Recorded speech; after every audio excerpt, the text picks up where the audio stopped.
ব্রিটিশদের বিরুদ্ধে তুমি ষড়যন্ত্র করিয়াছ? তোমার তো স্পর্ধা কম নয়।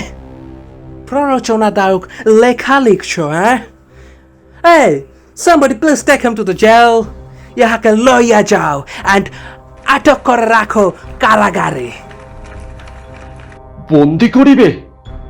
বন্দি করিবে আমায়? ওরে লালমুখ ইংরেজের দল! আমার কলমকে তোমরা বাঁধিবে কি করে? করিবে কি করে বন্দি? তোর ওই দুনলা বন্দুক আমার নশ্বর দেহ শেষ করিলেও আমার লেখনী তোমাদের মতো নিমুখ হারামকে সারা জীবন পীড়া দেবে। ছাড়, ছাড়, ছাড় আমায়। আমি আবার আসিব। আগুন জ্বলবে তোদের সাম্রাজ্যে।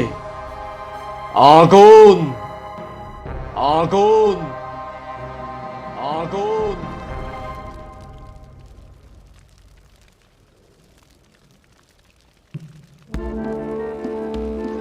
ব্রিটিশদের কলিজা কাঁপানো এই ছেলেটির আত্মপরিচয় জানতে হলে আপনাদের আগুনের আঁচে আসতে হবে, প্রবল ঝড়ের তীব্র উন্মাদনার সাক্ষী হতে হবে। আপনারা তৈরি তো? চলুন এই আমি কে জানি। আমি চিরদুর্দম, দুর্বিনীত, নৃশংস, মহাপ্রলয়ের আমি নটরাজ, আমি সাইক্লোন, আমি ধ্বংস, আমি মহাভয়, আমি অভিশাপ পৃথ্বীর, আমি দুর্বার, আমি ভেঙে করি সব চুরমার, আমি অনিয়ম উশৃঙ্খল, আমি দলে যাই যত বন্ধন, যত নিয়ম কানুন শৃঙ্খল, আমি মানি না কখনো আইন, আমি ভরা তরি করি ভরা ডুবি, আমি টর্পেডো, আমি ভীম ভাসমান মাইন, আমি ধূর্যটি, আমি এলোকেশে ঝড় অকাল বৈশাখীর, আমি বিদ্রোহী, আমি বিদ্রোহী সুত বিশ্ববিদাত্রীর।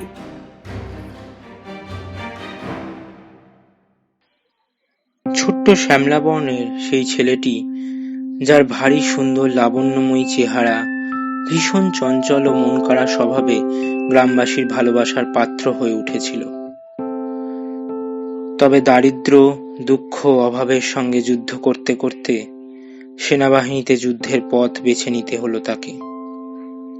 নাম তার দুঃখু মিয়া। সেনাবাহিনীর কর্মজীবনে ছেলেটিকে একরাশ দুঃখ যেন কুঁড়ে কুঁড়ে খেত। মা যেন কাঁদছে। মায়ের কান্না যে আর সহ্য হয় না।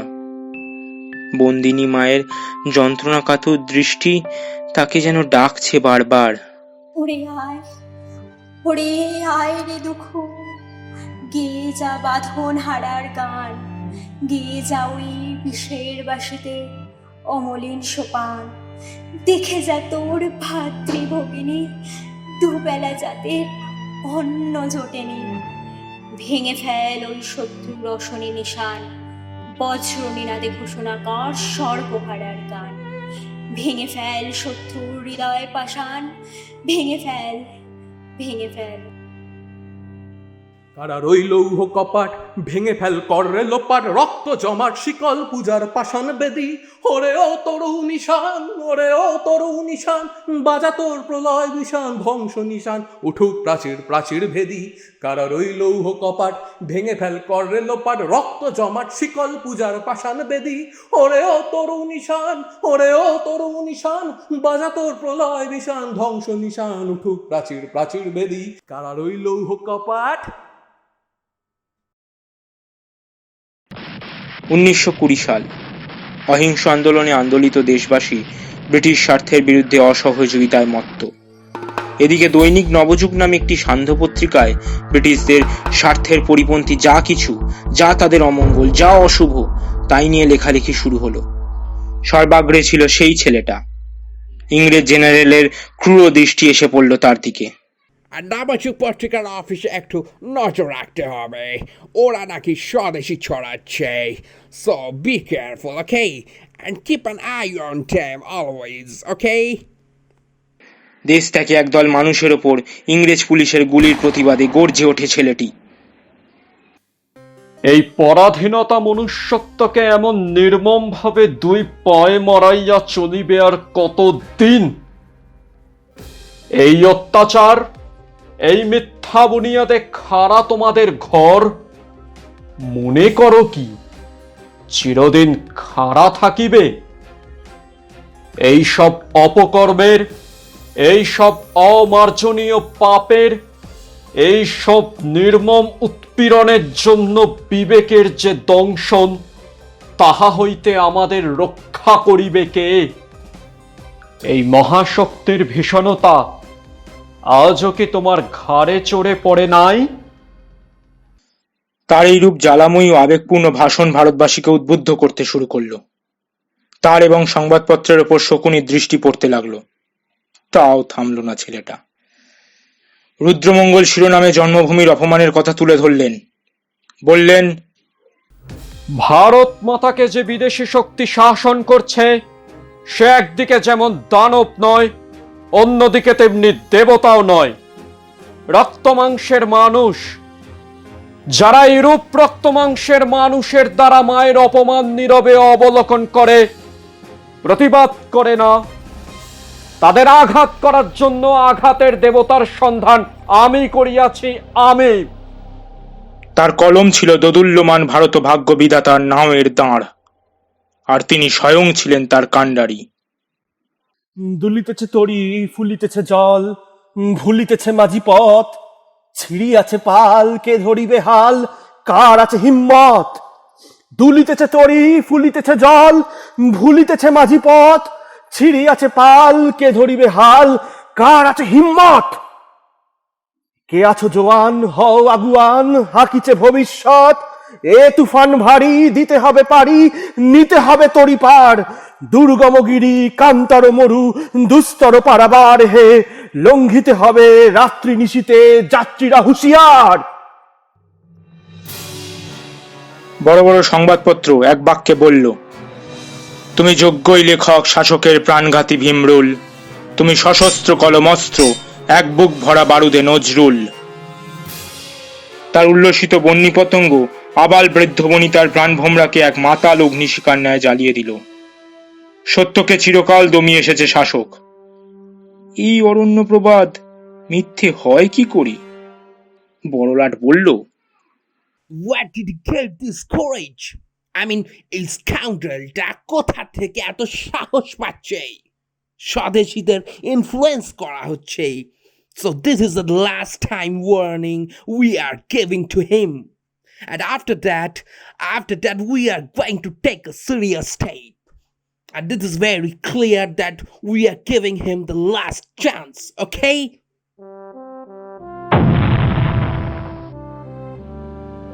নবযুগ পত্রিকার সম্পাদক ফজলুল হকের সাথে মতবিরোধে নজরুল ওই পত্রিকা ছেড়ে নিজস্ব একটি পত্রিকা ধূমকেতুর উদ্ভাবনা করল। ধূমকেতুকে আশীর্বাদ করেছিলেন বিপ্লবী বারীন্দ্র কুমার ঘোষ, শরৎচন্দ্র চট্টোপাধ্যায় এবং কবিগুরু রবীন্দ্রনাথ সহ আরো অনেকে।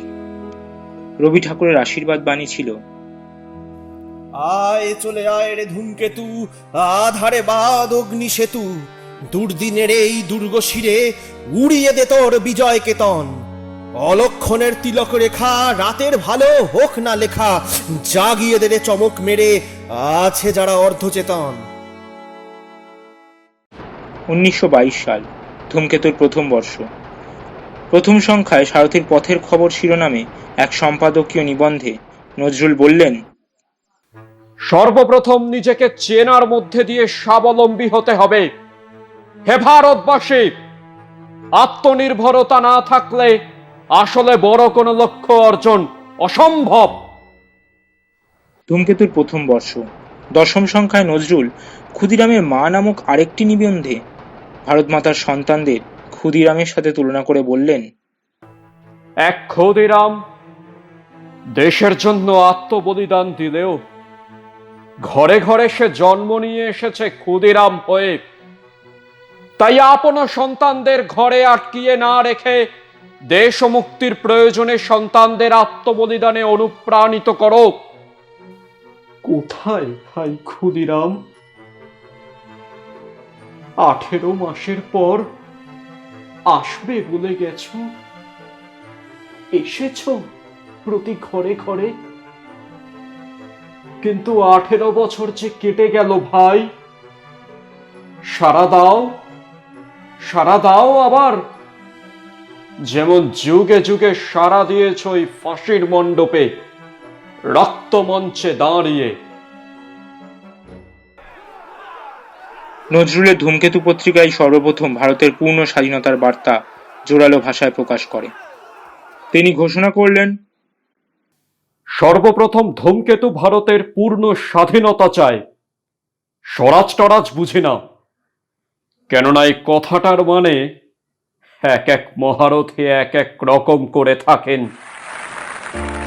তার লেখনী দিক বিদিক কাঁপিয়ে আবার অর্বাচীন মানুষগুলোর দিকে ধেয়ে গেল, যারা কথায় কথায় নেটিভ বলে গালি দিত ভারতবাসীকে। আমি যুগে যুগে আসিয়াছি পুনঃ মহাবিপ্লব হেতু, এই স্রষ্টার শনি মহাকাল ধূমকেতু। ৭৭০০ নরক জ্বালা জলে মম ললাটে, মম ধূমকুণ্ডলী করেছে শিবের ত্রিনয়ন ঘন ঘোলাটে। আমি অশিব তিক্ত অভিশাপ, আমি স্রষ্টার বুকে সৃষ্টি পাপের অনুতাপ্তা হাহাকার, আর মর্তে সাহারা গবিছাপ, আমি অশিব তিক্ত অভিশাপ। আমি সর্বনাশের ঝান্ডা উড়ায়ে বো বো ঘুরি শূন্যে, আমি বীজ ধূমবান হানি আঁকা ঘিরে ভগবান অভিমুন্যে। সাই সাই গুড় পাক খাই, ধাই পাই পাই মম পুচ্ছ জড়ায় সৃষ্টি, করি উল্কা অশনি বৃষ্টি।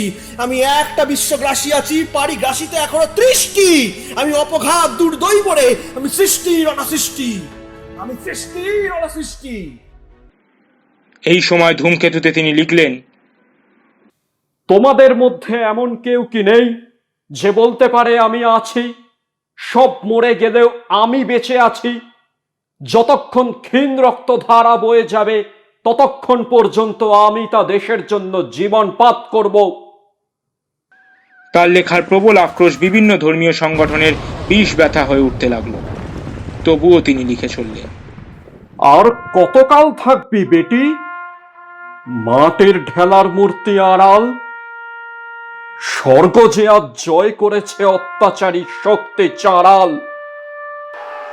দেব শিশুদের মারছে চাবুক, বীর যুবকদের দিচ্ছে ফাঁসি। ভারত আজ কসাইখানা, আসবি কখন সর্বনাশী? 1922 সালের 8ই নভেম্বর এই অংশটির মূলাধার আনন্দময়ীর আগমনে কবিতাটি এবং 11 বছরের বালিকা লীনা মিত্রের একটি ক্ষুদ্র গদ্য রচনা বিদ্রোহীর কৈফিয়তের ওপর রাষ্ট্রদ্রোহিতার অভিযোগ এনে ধূমকেতু বাজেয়াপ্ত করা হলো। নজরুল এবং পত্রিকার আরেক কর্মী আফজালুল হকের নামে গ্রেফতারি পরোয়ানা জারি করা হলো। নজরুল 1922 সালের 23শে নভেম্বর কুমিল্লা থেকে গ্রেফতার হন। 1923 সালের 27শে জানুয়ারি কলকাতার চিফ প্রেসিডেন্সি ম্যাজিস্ট্রেট সুইনহো রাষ্ট্রদ্রোহিতার অপরাধে নজরুলকে 1 বছর সশ্রম কারাদণ্ডে দণ্ডিত করেন। তবুও তার লেখা থামল না।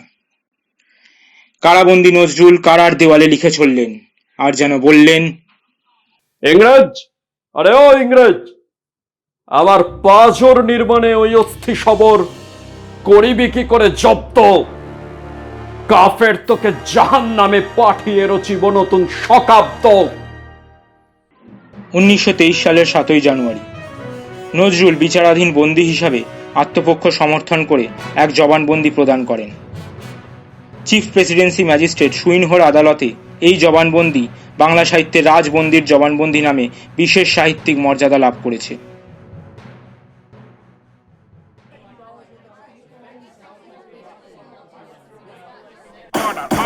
Please keep quiet. বলো তোমার কি বলার আছে, বাট সব কিন্তু সত্য কহিবে। আমার ওপর অভিযোগ আমি রাজবিদ্রোহী, তাই আমি আজ রাজ কারাগারে বন্দী এবং রাজোত্তরে অভিযুক্ত। আমি কবি, আমি অপ্রকাশ সত্যকে প্রকাশ করার জন্য, অমূর্ত সৃষ্টিকে মূর্তি দানের জন্য ভগবান কর্তৃক প্রেরিত। কবির কণ্ঠে ভগবান সাড়া দেন। আমার বাণী সত্যের প্রকাশিকা, ভগবানের বাণী। সে বাণী রাজবিচারে রাজদ্রোহী হতে পারে, কিন্তু ন্যায় বিচারে সে বাণী ন্যায়দ্রোহী নয়, সত্যাদ্রোহী নয়। সত্যের প্রকাশ নিরুদ্ধ হবে না।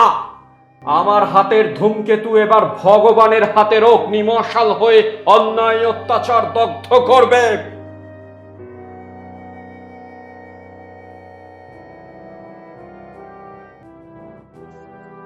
ইংরেজ সরকার তার আঙুল ভেঙে দেওয়ারও হুমকি দিয়েছিল, যাতে কলম কোনোদিন তিনি ধরতে না পারেন। তবে তার হয়ে ওঠেনি। নজরুল ছাড়া পায়, পরবর্তীতে আরও লেখে। লাঙল পত্রিকা ও নবযুগকে আবার পুনরুদ্ভাবন করেন। অনেক সহ্য করেন ব্রিটিশদের চোখ রাঙানি। তার অখণ্ড ভারতভূমির আশা পূরণ হয়তো হয়নি। দেশভাগের এই চটুল খেলা হয়তো তাকেও দুঃখ দিয়েছিল। তবে নজরুল ইসলামের এই জন্মবার্ষিকীতে ওনার বিদ্রোহী সত্তা আবার আর্তচিৎকারে ধরিত্রীতে নেমে আসতে চায় আর বলতে চায়, যখন যখন শাসকের লোলুপ দৃষ্টি সাধারণকে নিঃস্ব অত্যাচারিত করবে, তখনই গর্জে উঠব। আমি বলছি, গর্জে ওঠো তুমি। সময় এসেছে, সময় এসে গেছে আবার কলম ধরার। যারা স্বর্গগত তারা এখনো জানে স্বর্গের চেয়ে প্রিয় জন্মভূমি। এসো স্বদেশ ব্রতের মহাদীক্ষালভী, সেই মৃত্যুঞ্জয়ীদের চরণ চুমি। যারা স্বর্গগত তারা এখনো জানে স্বর্গের চেয়ে প্রিয় জন্মভূমি। এসো স্বদেশ ব্রতের মহাদীক্ষালভী, সেই মৃত্যুঞ্জয়ীদের চরণ চুমি। যারা জীর্ণ জাতির বুকে জাগালো আশা, মৌন মলিন মুখে জাগালো ভাষা। যারা জীর্ণ জাতির বুকে জাগালো আশা, মৌন মলিন মুখে জাগালো ভাষা। আজ রক্ত কমলে গাথা, আজ রক্ত কমলে গাথা মাল্যখানি। বিজয় লক্ষ্মী দেবে তাদেরই গলে, মুক্তির মন্দির সোপান তলে কত প্রাণ হলো বলিদান।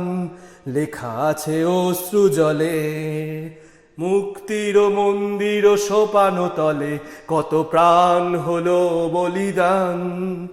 লেখা আছে অশ্রু জলে, লেখা আছে অশ্রু জলে, লেখা আছে অশ্রু জলে।